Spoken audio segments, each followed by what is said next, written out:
Hey everyone, Kwan-yee with Me, and this is Nick with Let's Be Honest. So, I'm a bit confused now. Yeah, because this is kind of the second or third time we've tried, and I've just stopped it. Yeah, you stopped the video and we're starting again. I don't know why. I want to start again. The reason I want to start again is because I think, let me get the words out in the right way. You and I sat yesterday talking about, say for example, the fact that we're talking about entrepreneurs, and that not everybody is. Yeah. Not knowing what your goal is that you want to chase in the first place, and finding that out and how to go about that. And what we seem to circle back to was self-awareness. Yeah. Is that fair? That's kind of where we went. I can't remember, to be honest. That's what stood out to me, is it's about self-awareness. Okay. When we was talking a minute ago, one of the things that you said was that we could get caught up in that self-awareness and stay in that one zone and not grow from that. Yeah. Yeah, so grow from it in the sense of, because you're growing within the self-awareness, that's there. But you're talking about, say for example, within business or financially successful. Or whatever success Or is. whatever success is. Yeah. All right, cool. So I'm with you on that. And I think I'm guilty of exactly that. And I think a lot of people are guilty of exactly that. The reason why I want to start this one again is because I think the self-awareness element has so many, obviously an unlimited amount of branches off of what you're going to learn about self. Yeah. What that kind of hit for me, what you said when you were saying that we could get stuck in that. I think if we become aware of something for ourselves, absolutely take that on board. But then what can you do with that? In what other aspects of your life could you grow from that one piece of information? And then as you're trying to grow, you're going to come across something else that also adds self-awareness. Does that make sense so far? Yeah. So I think the whole thing for me is, I know that you're a big fan, as was I, and I'm not saying that I'm not. It's definitely a feel-good factor for me. When you come across The Secret, Yeah. it was massively life-changing for you. It's kind of really done a lot for your thinking. And I don't know how much of that is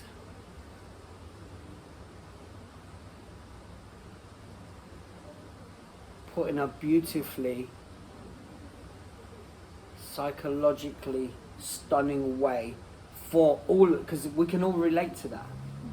We can all relate to that and say, like, if you vision it, if you go for it, if you get it. Almost, what was the quote that we were saying? Somebody said that the universe gets out your way. Yeah, I think, was it Will Smith or someone? Will Smith or Jay-Z? someone, yeah. Almost like if you, so The Secret about the law of attraction, if you want something, you just ask for it and then the universe will get out of your way. Yeah, and you'll get to where you want to be. But then the Secret and the law of attraction kind of contradicts that, because it says that you need to manifest it and by doing these steps.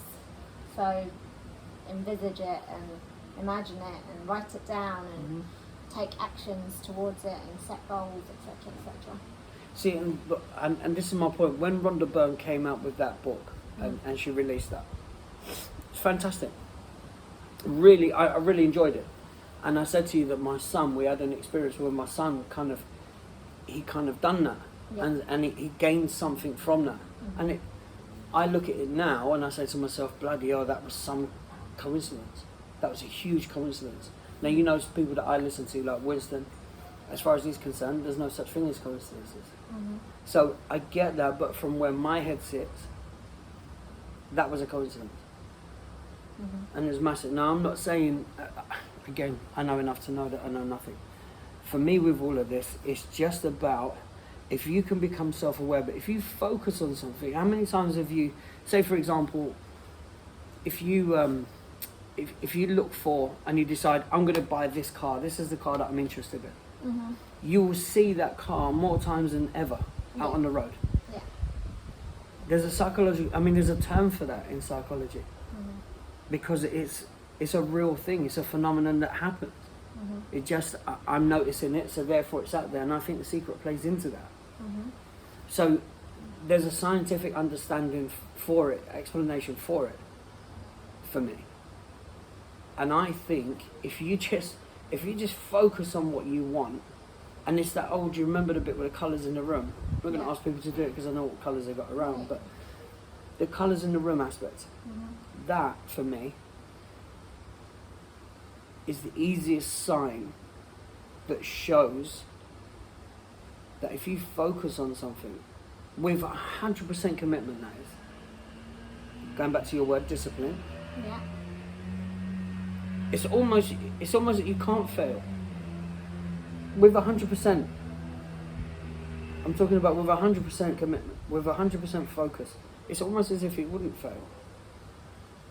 But the minute you start putting in self-doubt, well, that's a percentage gone. Yeah. So now you've given room for error. Mm-hmm. And this has been talked about, and I don't want to go into that because you know my stance on religion and stuff, but these things have been spoken about for thousands of years. Yeah. Thousands of years. Yeah, this you know? is nothing new. No, the scriptures talk about keep knocking on the door will be answered to you. Mm-hmm. Keep seeking and you'll find it. Mm-hmm. Just keep looking, keep looking, keep looking. So if you keep going for it, you'll get it. But it's self-awareness, self-awareness, self-awareness. And so it takes me back to the question, and that's why I wanted to pause it before. How do you become self-aware? How are people doing that? Because you and I both have spoken to people before that have said, I'm self-aware. I know who I am. I'm fully self-aware, which I think that statement in and of itself tells me how unaware they are. Mm-hmm. So how are people going about it? How do you go about being self-aware? How do you do it? It's just noticing when you have emotions. Noticing when you have emotions and asking yourself the questions of where does that come from? Okay. So? Yeah. I mean, there's loads of different ways, isn't there? You can meditate on it, you can, you can meditate on it, you can just you can just start thinking about a certain emotion. Mm. But I think when it's most intense is like when I did the videos when I was actually in it. To notice the patterns of thought, the patterns of action, I'm behaviour. saying yes. When he was in what? When I was in the anger Okay. last week, or I was really upset or whatever, Yep. Yep. and noticing the patterns of that. Okay. But everyone's going to do that individually, because everyone's thought processes are different. So, all right. So to put that down, then, are there? I suppose what I'm asking: are there any commonalities that could be put out there for everybody to use? I think that was it. Notice your thoughts, notice your behaviours, your habits, like how do you react, and then ask yourself questions such as where does that come from?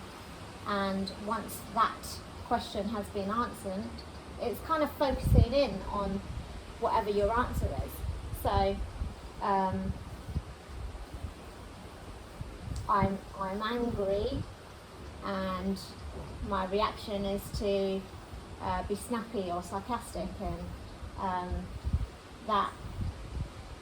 and what am I angry about? I'm angry that people don't take over when I'm in a bad state or an angry state. And where does that come from? It comes from the fact that my dad used to take over when he was alive, and the fact that he's not here anymore, and all the hurt and the pain that causes. Well, okay, and why does that cause hurt and pain? It gets to a point where it's pretty self-explanatory. And when you get to that point, it's kind of like, well, that's the point of self-awareness at that point. Okay. So I now know that that's my trigger for anger, and then I can decide what to do with that. And then later on that will change, that will evolve. The self-awareness of that will evolve. Oh, it's no longer about that because I've sort of dealt with that, and it will be something else. Honesty comes into it. You've lost me. Honesty. So, because while you're looking at this, as you worded it, meditating on it, I'm assuming honesty has to come into play, right? For everyone. No? What do you mean? If you're bullshitting your experience, this goes back to my concept that we all self-manipulate. Yes, that's your concept. Yeah. So if we're all self-manipulating, when you are meditating on it, there's got to be a huge element of absolute honesty within that, as much as is possible. Because otherwise, what I'm saying is, if you're feeling a certain thing here, and then you bullshit yourself and say, well, actually, that's because of this. Okay, well, you're already going down a path that isn't real. Yeah. So your self-awareness is a bullshit version. Yeah. I kind of get what you're saying. I don't think the viewers will, because I don't know your whole theory on self-manipulation. But I think, for me, like, you can only be as aware as you are at the time. So if you're aware that you're manipulating self, then you can do something about it. If you're not, then you won't. And maybe it will be down the line, you'll find out something new. And the self-awareness cycle starts again. But for me, I definitely don't wonder or worry whether I'm manipulating self at that point. I might question it. Is it like, am I just thinking this because of my ego at the time? But that's very personal to me. Like, because I became aware, if you like, at an earlier stage, years back, that actually ego drives a lot of my reactions, and they still do. They still do. But I'm very wary of when I make decisions. Am I doing this out of a split moment reaction to something? I don't get that bit. So, silly analogy. We have an argument. I get really angry and think, I want to break up. Well, am I going to act on that? Probably not at that time, because I'm aware that's my ego talking, and that that's a split reaction.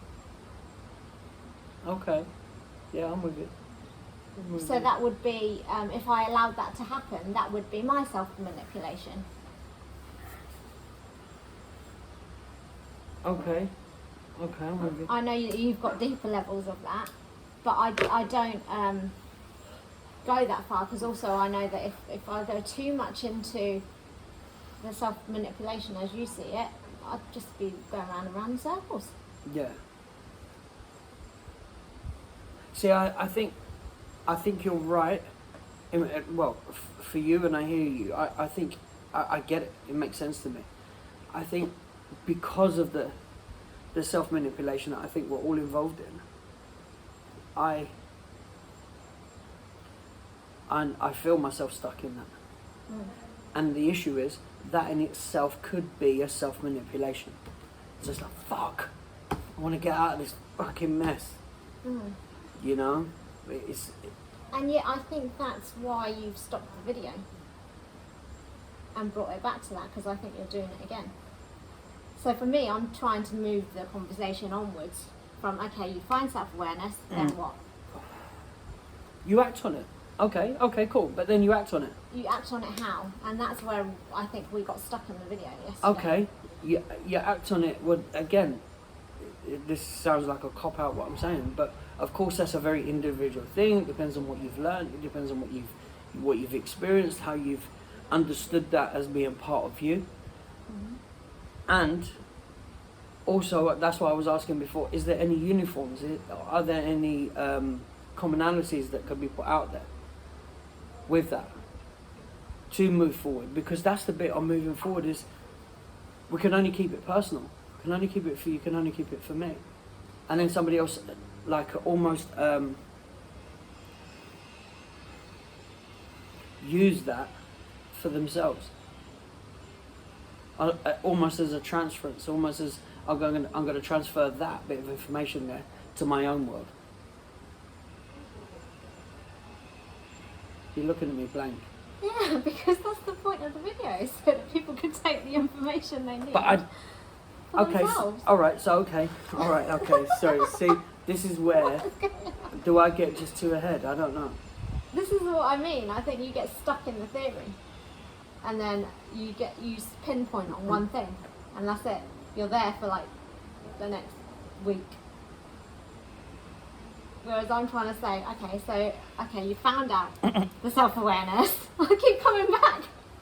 You found out the self-awareness. You can't, yeah, but that's where I'm stuck. I know, That's I what get I it, I mean. get it. I am stuck And that's there it, you because won't you let it can't. go. No, because you can't be. So this That's- is what you can do, guys. You can get stuck right here and do nothing, Yeah, and theorize and go crazy in your head. because you can't get there. That's my point. No, you can't get there. But then that's my point. Like, you can't get there, so why just get stuck there? Because you'll then go back to self-awareness, and then how do you do that part, and then that part, and then that part, and then you end up doing nothing. So,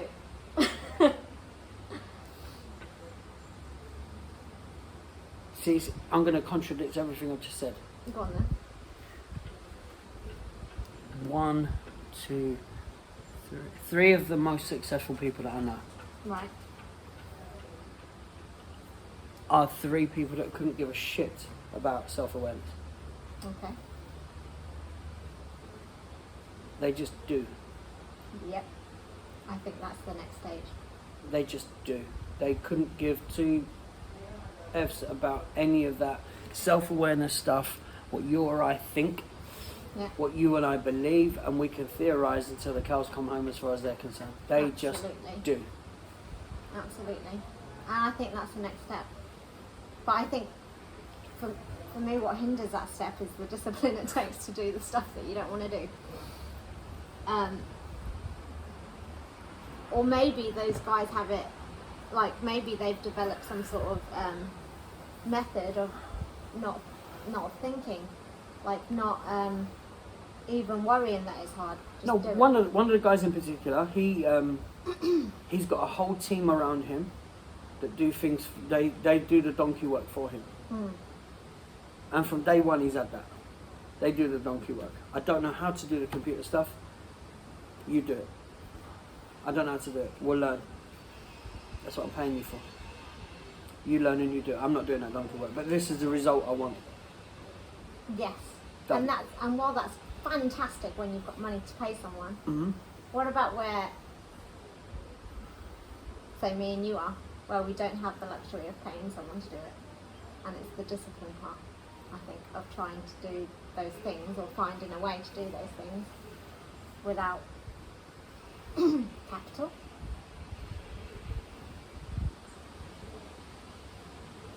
It's going to be a couple of ways that I can think of, and the one instantly that comes to mind is if you've got somebody that will help you out with that, to do that stuff that you know you struggle with, Yeah. and at the same time learn. But that's patience. That's what to do with patience. That is because I'm trying to learn Chinese.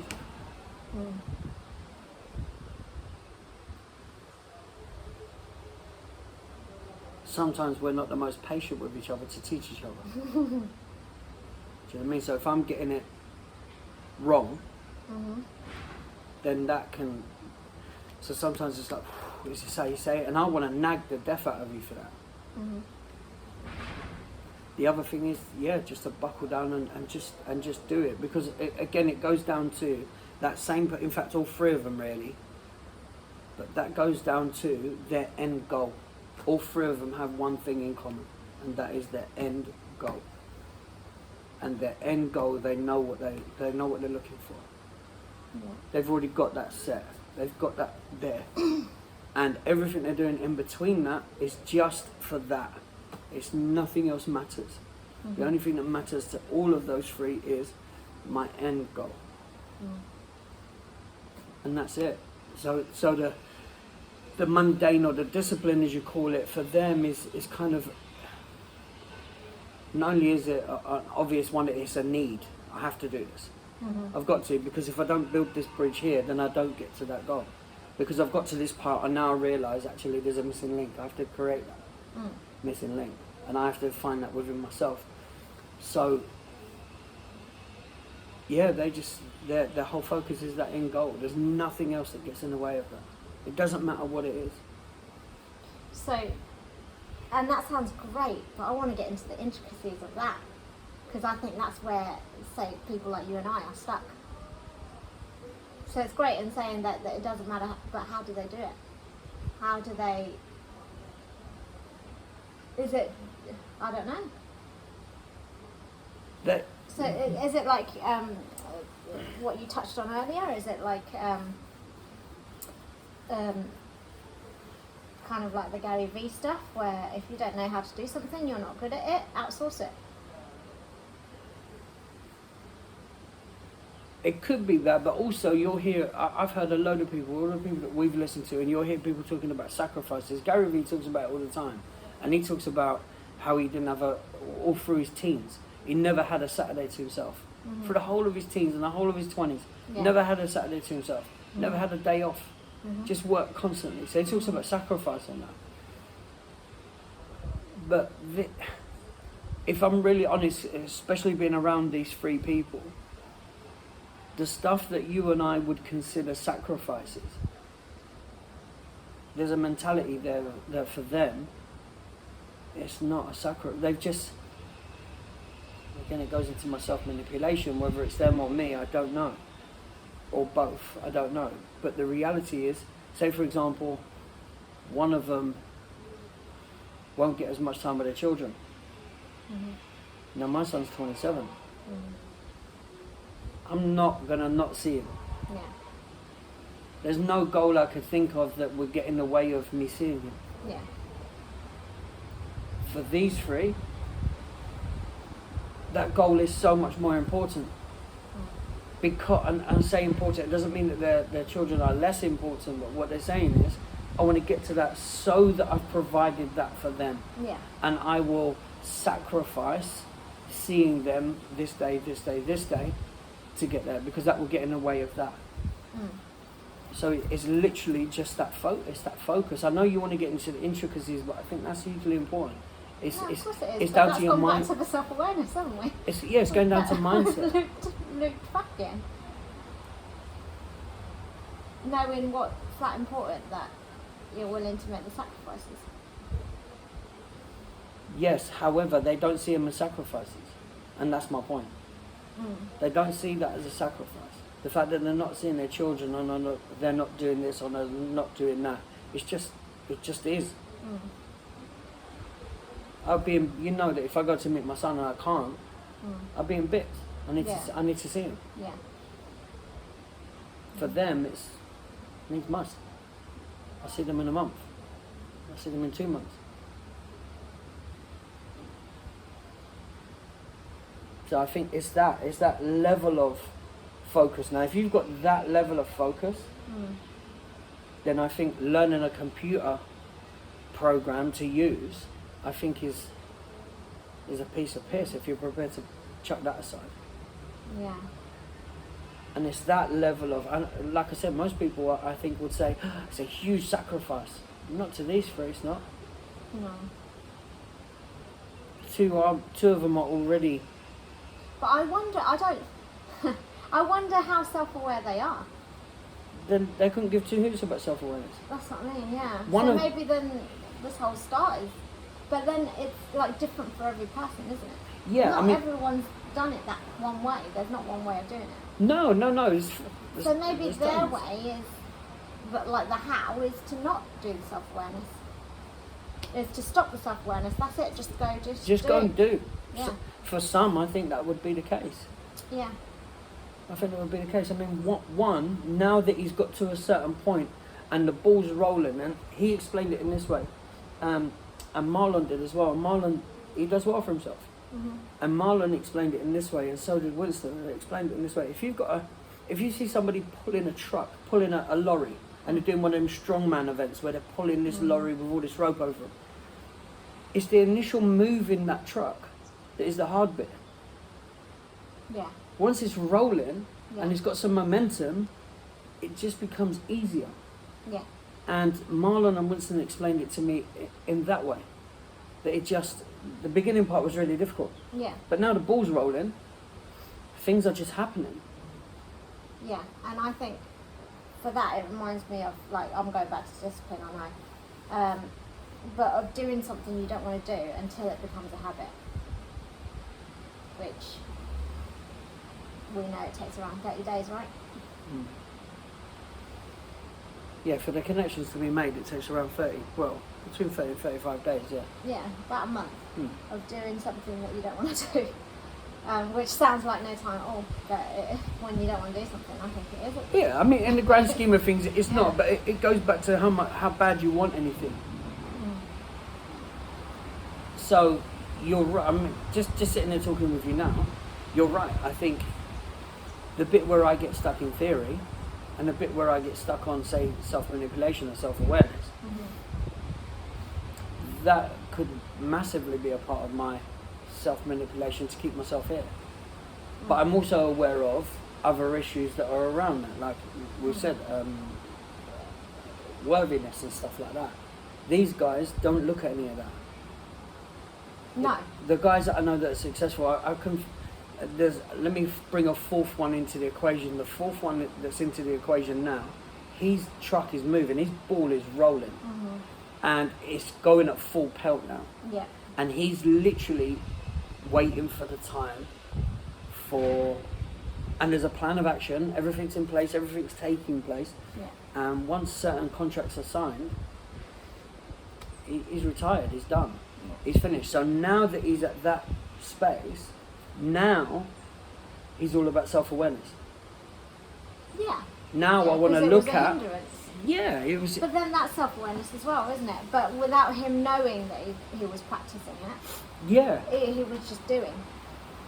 Like, because he knew that would get in the way for, like, the self-awareness part.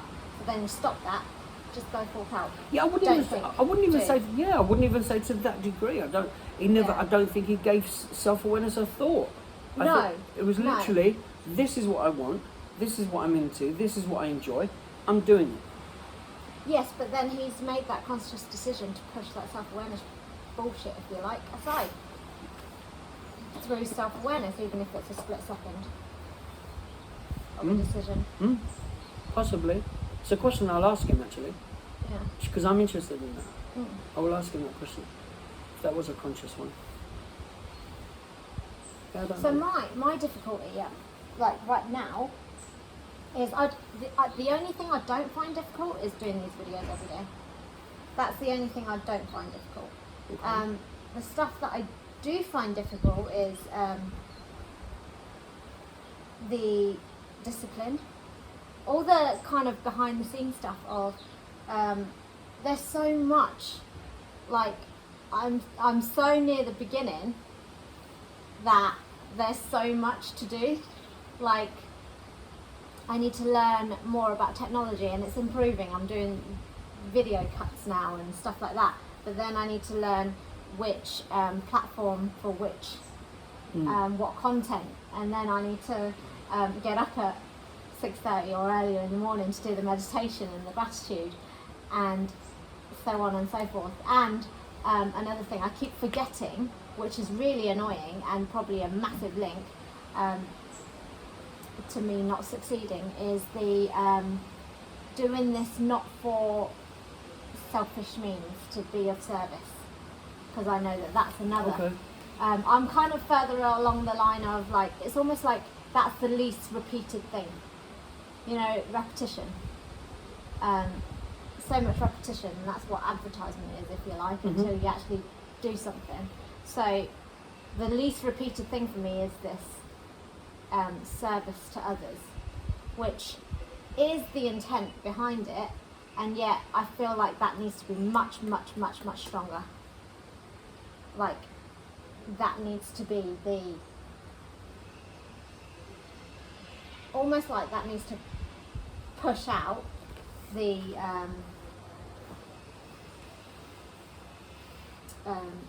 fact that I want a passive income, for example. It's almost like there's a battle between these two. So your number one thing is service to others? My number one thing is service to others, but I'm not going to bullshit that I don't want the selfish element of it, of the passive income. But it's almost like the passive income sometimes wins the yo-yo. Yeah. And the seesaw yo-yo. Yeah, I know what you mean. And I think that is where my demise is. I think the service to others needs to be way up high for it to be successful. So what is it? I've got to ask, what is that? But then I hear about like the guys that you're talking about, and they are all about self. Yeah. So everything. I mean, yeah. One of them in particular will say, well, in fact, a couple of them would say, it's not about self. My end result is to get so that my children are. Oh yeah. You know. And to sort everyone else out in their lives. And I'm not sure how much of that. I mean, that's on them. I have no idea about that. And because I don't know how much of that I believe. Right. And that's because they're in the midst of it now, and they're so focused on what they want and where they want to go. That's it. That's their drive. Their whole driver is that. I've seen my goal down there, and I'm going for it. And again, it goes back to, it's a really silly analogy, but it goes back to the goal that we said yesterday. If there's 2 million quid up the road, it's 100 miles up the road, how tired are we going to be? Yeah. Yes, we'll be tired, but tired enough that we're not going to go and get it? Absolutely not. But sleepwalk. I've just remembered something. So I'm just going to throw this in there because I didn't know it wasn't a active pursuing goal, if you like, but going back to when I had the Hep B. Yeah. I kind of refused to play victim, if you like, to it, like, because obviously I'd seen so many people around me be affected, and obviously 2 really dear people die from it. But I was adamant at the time that I'm not going to make that like cripple me almost, like, because I could have easily been like, oh, I've got to be really careful, I've got to do nothing, I've got to take care of me and my health, and then just stay doing as little as possible. But instead I worked like a 60-hour week trying to get over the grief. But the fact that I think the automatic discipline of that, if you like, even though, like you said, it kind of wasn't, because it was easier to do that, to be numb, to get over the grief, if you like, or not touch the grief even, although numbness is a part of grief. But doing those 60-hour weeks and eating healthy, not on purpose, but because of the job, it came with healthy food. And I was eating healthy, and I was working, and obviously active, so my physical health was getting better and better, and the Hep B just eventually disappeared. And I think it's highly due to that. Yeah, I'd agree. Yeah. I'd agree. From the little I know about Hep B, but I would agree with that. But there wasn't an active no. thought and wanting to get rid of the Hep B at the time. No, but you've just said it, the automatic discipline. Yeah. And that's it. That's a huge part of it for me. The automatic discipline. Because one of those 3 guys, and I have to be careful about who I'm speaking about, but one of the 3 guys, his whole bit is so many people ask him, because he come from a really shit background. Nothing, no money, not a pot to piss in. Now, doing really well. People ask him all the time, how did you get there? What made you decide? What gave you the mentality change, etc., etc.? And he's got one answer to that, which is, I decided I had enough. I didn't want to live like this anymore. Now, there's a depth to that. There's a level to that. Mm-hmm. Because I've cried to you and said I've had enough. Mm. It clearly wasn't enough. Clearly. Because for him, it was enough and he'd done something about it. Yeah. Because he really had enough. Yeah. So I have to be honest with myself and say that when I'm in that position and I'm going, I've had enough, I'm tired. Yeah. Okay. Well, have you had enough? Well, you want some more. Do you know what I mean? Because the reality is that's a genuine answer for him, and he means that. Mm-hmm. I decided I'd had enough of worrying about what other people thought, Yeah. and now he gets criticised 30, 40 times a day from people slating him. Yeah. And his whole point now is, and it sounds really arrogant, it's not a way that I would do it, but it works for him, and more power to him for it. And he says, you know what, while I'm laying in my swimming pool in my house, with all this money in the bank and the cars that I've got and the freedom that I've got, I can tolerate you hating me. Yeah. Do you know what I mean? I can tolerate it, it's fine. Yeah. I'm wording it in a different way, Yeah, but yeah, that's yeah, basically what he's saying, is I can tolerate this. Yeah. You can hate me while I'm eating this £500 meal. Yeah. Okay, you hate me. Yeah. No, it's a really hard life, you know? My whole Yeah. world shatters because you don't like me. Yeah.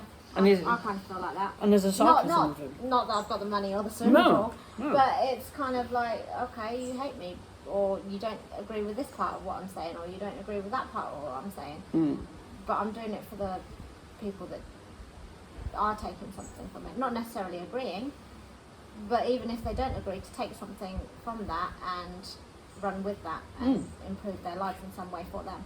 I wonder if there is something with this conversation here. I do wonder if there's something in that massive, which is, excuse me, Keeping you up, love. which is fuck the self-awareness for the minute, if you can. I think that's where we've gone. I can't. Yesterday it was like self-awareness, No, self-awareness. but it's such an individual thing. Mm. But if you don't, because the ones that I'm talking about couldn't give two shits about integrity. Yeah. They couldn't give two shits about ethics. Yeah. They couldn't give two shits about any of these things. Yeah. Now, having said that, one of the guys that I'm talking to, in fact, two of the guys are selling things, Yeah.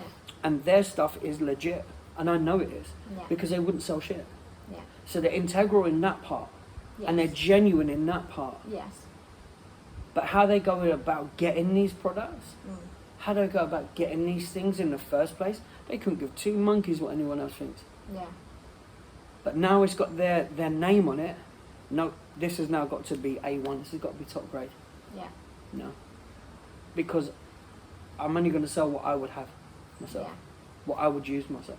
Mm. You know? So that's there's an integrity in that. But how they come about to getting that, Mhm. they couldn't give a shit. Yeah. So the self-aware, I think, again, it goes back to that individual thing. Mm. You know? And maybe there is more to that statement than we think. The one of the Maria quote. You're playing small. Oh, our deepest fear. Yeah. Mm. I think there's something huge in that statement. Mm. Huge in that Yeah. statement. Right. It's how bad you want it. Simple as that. So you cut to the chase. How bad do you want it? How bad do you want Are it? you prepared to? Because are you prepared to sacrifice time with loved ones? Are you prepared to sacrifice weekends, every minute of every day? We know. Me and you, we're on holiday now. Yeah. So we're chilling. Yeah. These, because I'm talking about, they're not here doing this. No. They're here on their phone. They're on their phone working. They're on the computer working. Yeah. They're making phone calls. They're having meetings during the holiday. Yeah. And that is still considered for them, that's their break. And it's lovely. This is beautiful. What a lovely place. Yeah. So I'm going to do 3-4 hours of work. Then I'm going to go out and have this lovely meal. I need to get back because I've got another meeting to go on. Yeah. Now that sounds lovely, but I know the pressure that is for those guys. Mhm. I know the pressure that it is. Because without those guys, the whole system fails. Their systems that they have in place, it fails, it falls. And it will fall within a week without them. They are so integral into that it would fall within a week. So what you and I consider a sacrifice, that while we're sitting here now, and then you're in there on meetings constantly, and I'm going down having a coffee on my own, or going to grab a bite of food on my own, and then waiting for a bit, and then we go out. Are we strong enough to do that? I think I think that we would be. However, that would be, there's sacrifices there. Am I prepared to not see my son for 2 months? To go, no. Yeah. I know that I'm not. And I have to be honest with that. I'm not. Okay. I'm going to start wrapping this up. I think it's cool. Been a while. So. Is that 40 odd minutes? Yeah. Family, can't you talk? It's you taking over. So it's we've kind of gone like self-awareness and kind of getting stuck there, then almost putting the self-awareness to one side, and then the action of just doing, and also within that something around a sacrifice and being self-aware enough to know what sacrifices you're willing to make.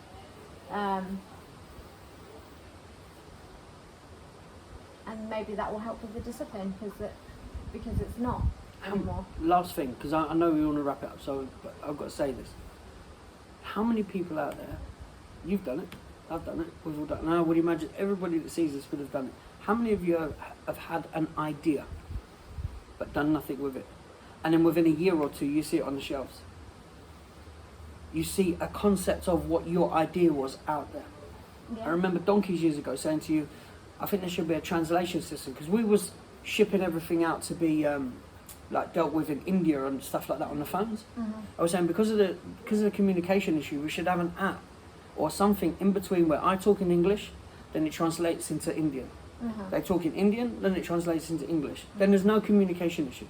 Yeah. How many translation apps are there now? Yeah, loads. Now, there's so many people that have got different ideas like that. And there's only one difference between the two. And I don't think it's self-awareness. It's action. So just do it. Shit, I've got this idea. Let me get that out to the painting office before somebody else does it. Let me get this in play. Let me do it. Whatever it is. Just stop thinking, start doing. Just do it. Just do it, guys. Okay, now I'm going to advertise Nike. I was just going to say. Do you know where that saying comes? Do you know where? No, I don't. Just do it comes from. I was sitting around a board meeting and they wanted a catchphrase for just do it. For Nike. Nothing off the table, say it. And a guy was an ex-prison guard. And on death row he worked. And just before they was going to kill someone, they said to the guy, what's your last words? And he just do it. And that's where the catchphrase comes from. It's nice, isn't it? Lovely, nice isn't thought to end on. So yeah, thanks for listening to us again. There'll be more of these talks all the time now. I've kind of roped him into it. So yeah, we've kind of gone full circle from the conversation yesterday to how important self-awareness is, to maybe put a self-awareness down and start acting and doing instead of thinking. And we're not claiming we know anything. No, but we keep saying this every video, so I think people are getting bored of that soon. So yeah, stay tuned and we'll see you again soon.